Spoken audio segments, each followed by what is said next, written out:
यहाँ पर banking sector के अलग-अलग थोड़े जो रिजल्ट्स आए हैं और ख़ास करके बड़े नाम, उन पे एक निगाह डाल लेते हैं वो क्या कर रहे हैं। सबसे पहले तो एचडीएफसी बैंक। ये एचडीएफसी बैंक का चार्ट है। यहाँ पर अभी ये भी जैसा बैंक निफ्टी कर रहा है वही काम इसने भी किया है, बिल्कुल 50 डे मूविंग एवरेज पे आके टिका हुआ है। क्या रिजल्ट के बाद रिवर्सल होगा इसमें?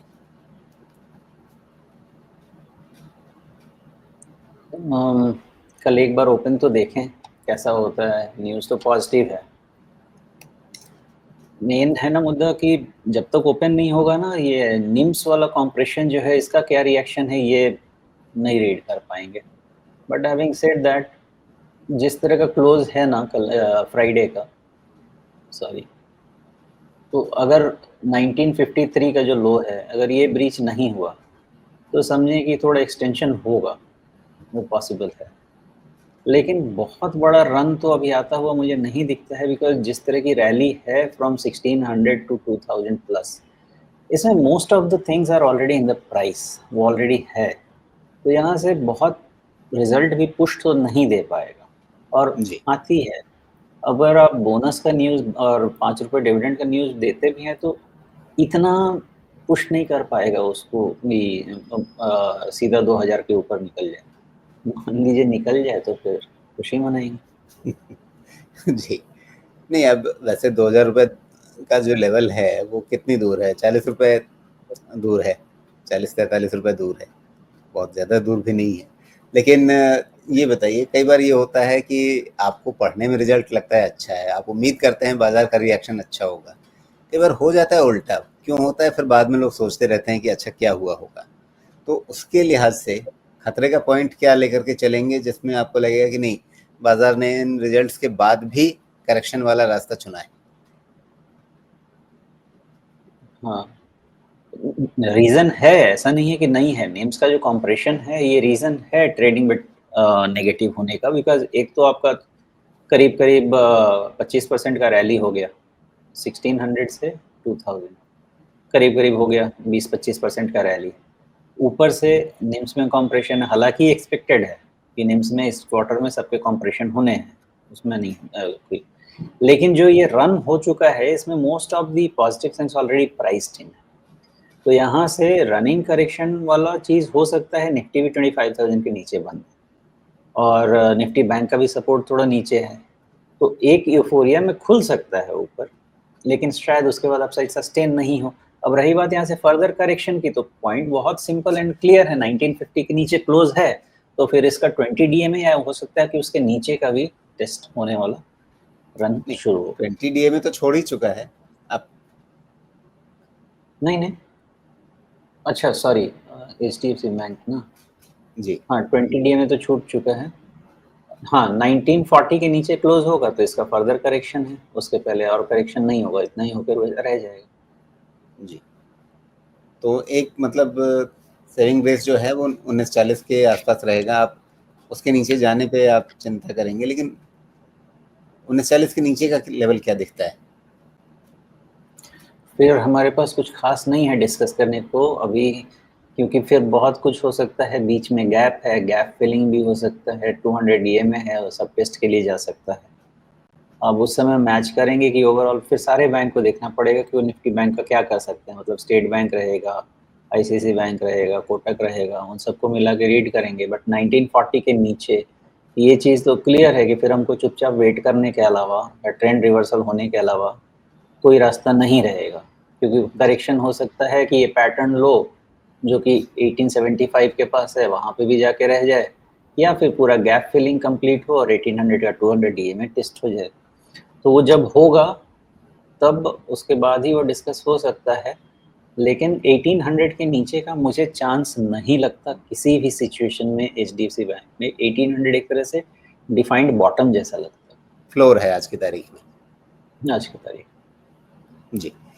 अब आईसीआईसीआई बैंक यहाँ पर निगाह डालें, ये भी एकदम तैयार है राउंडिंग टॉप बनाने के लिए, लेकिन रिजल्ट अच्छे आए हैं, तो अब क्या होगा आगे? आईसीआईसी बैंक 1400 के नीचे ही करेक्ट करेगा, उसके पहले करेक्ट नहीं करेगा। और अगर 1400 के नीचे करेक्ट करेगा तो स्लोली ये सारे पैटर्न्स ऐसे बनेंगे कि आपकी ये बैंक्स 200 डीएमए की तरफ बढ़े। जी। क्या रिजल्ट के चलते कोई अगर उत्साह बनता है तो वो इसको पुश करेगा नए ऑल टाइम हाई की तरफ? क्या इतना दमखम है इसमें कि ये 1475 पार करा दे इसको? नहीं, अभी नहीं है। किसी भी रिजल्ट में इतना दम नहीं है, बिकॉज़ ये रैली इतनी हो चुकी है इनमें कि ये रिजल्ट प्राइस्ड है। जी। बिल्कुल, एक तरह से सोचें, अभी ताज़ा ही मामला जो है वो लगभग 1200 से ये 1400 का है, और अगर उससे पहले का भी देखें, पुराना देखें, तो आईसीआईसीआई बैंक ने ज़्यादा कोई उस तरह का बड़ा करेक्शन दिया ही नहीं है हाल में। तो मतलब वो लगातार एक तरह से बढ़िया चलता रहा है, इसलिए इन रिजल्ट्स के दम पे एकदम से कोई बड़ी छलांग नहीं आएगी। इसके बाद यहाँ पर आपने जिक्र किया एक्सिस बैंक का, जहाँ पर बाजार परेशान है और 200 डे मूविंग एवरेज एकदम टप्पा खा के उसके नीचे गया है। कितना बढ़िया गैप बना है बताइए। मतलब जो सपोर्ट हो सकता था उस सपोर्ट को सीधे गैप के साथ तोड़ा, और उसी गैप में 200 डे मूविंग एवरेज को भी छोड़ के चला गया। ये मतलब लगता है कि नए ऑर्बिट में चला गया है। गया तो है, एक मिनट इसको थोड़ा सा एक्सपैंड कर लेते हैं। नहीं, इतना ज़्यादा नहीं घबराना चाहिए मुझे लगता है एक्सिस बैंक में। और मे बी हम इसको 1075 लेके चल सकते हैं। क्लोज कितना है? 1100 का है ना रफली।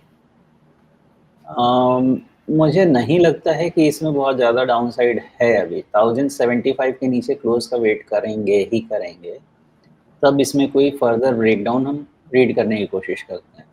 अंटिल देन इसका रिवर्सल हो सकता है, क्योंकि आप देखेंगे ना तो ये 1070 के आस ये कौन सा दिन है, 11 अप्रैल 2025, उसके बाद का गैप अप ओपन था और उसका हाई था 1072.7।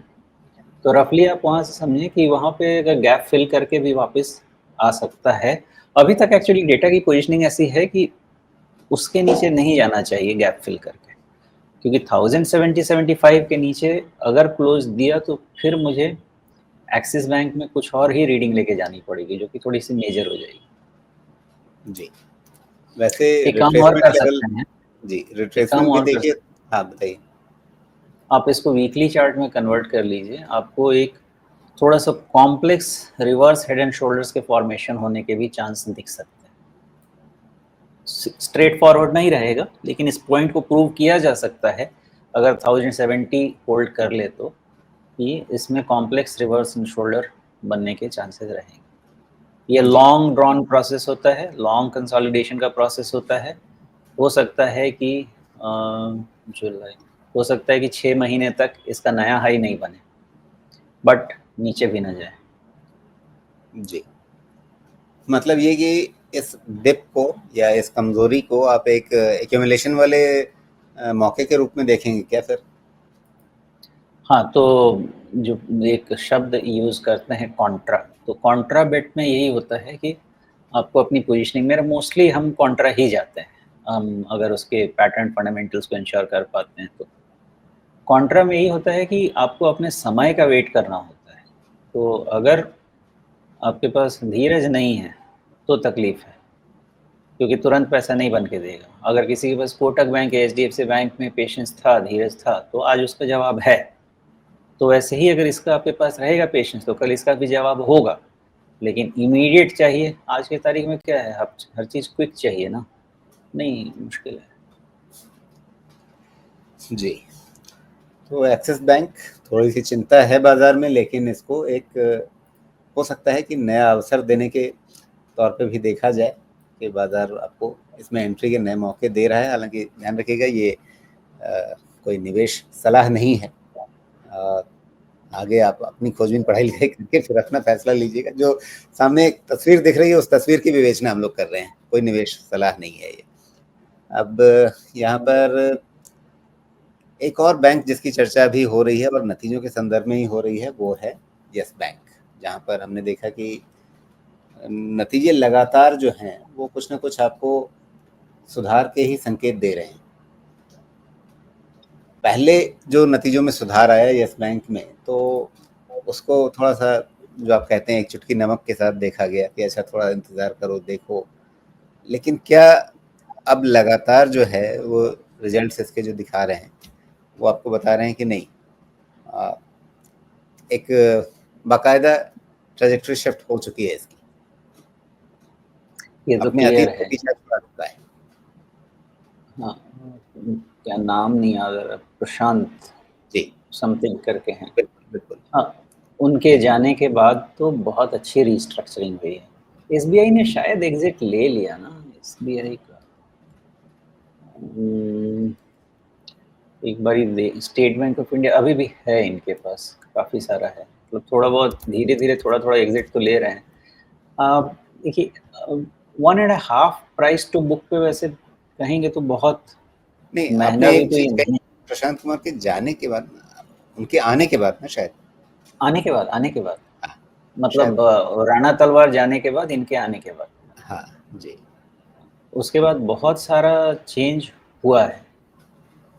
नाम तो मुझे मतलब याद नहीं रहते लेकिन अचानक से नाम मुझे सही याद आ गया, राणा तलवार ही थे ना इसके हेड? तो बिल्कुल एक तरह से प्रशांत कुमार ने नया जीवन दे दिया है इस बैंक को।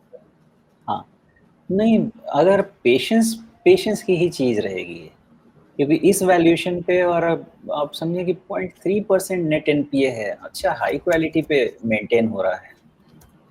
प्रोविज़न कवरेज रेशियो अगर मैंने देखा नहीं है इस बार अभी कि बढ़ा है कि नहीं बढ़ा है, बट ओवरऑल एसेट क्वालिटी एकदम स्टेबल है तो स्टेबल है।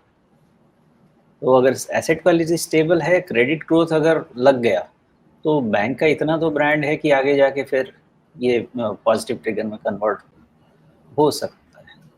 मेन मुझे देखना है कि ये करीब-करीब 1.2 अभी का price to book, uh, price to book करीब-करीब ये चल रहा है 1.3 के आसपास। I think 1.3 is not bad price to book, मतलब जितना क्लोज़र टू 1 है उतना ये सेफ रहेगा। और कितने पे प्रॉफ़िट ग्रो हो रहा है? अभी तो ख़ैर डिक्लाइन दे रहा है थोड़ा-सा नेट इंटरेस्ट इनकम में, और प्रॉफ़िट 809 करोड़ फ्रॉम 745। बैंक है इसलिए क्वार्टर ऑन क्वार्टर देखना ज़्यादा ठीक है। नॉट बैड, ठीक है। ओवरऑल अगर मान लेते हैं कि 10-15% पे भी ये बुक ग्रो कर पाते हैं ना, तो भी 1.2 1.3 is not a bad deal. अब ये नहीं कह सकते हम यहाँ पे कि इतना आपके पास बहुत अपसाइड रूम आ जाएगा, जितना क्लोज़र टू 1 रहेगा प्राइस टू बुक उसका, उतना आपके पास प्रॉफ़िट मैग्नीफाई हो सकता है। मेरी रीडिंग ये रहेगी। तो 1.2 और 1.1, सो 0.1 डिवाइडेड बाय 1.3 करीब-करीब 7.6, तो 10%। 10% मतलब 20, तो जितना ये 18 रुपीज़ के नीचे रहेगा ये शेयर, उतना इसमें सेफ्टी नेट बढ़ेगी, मेरा ऐसा अंदाज़ा रहेगा।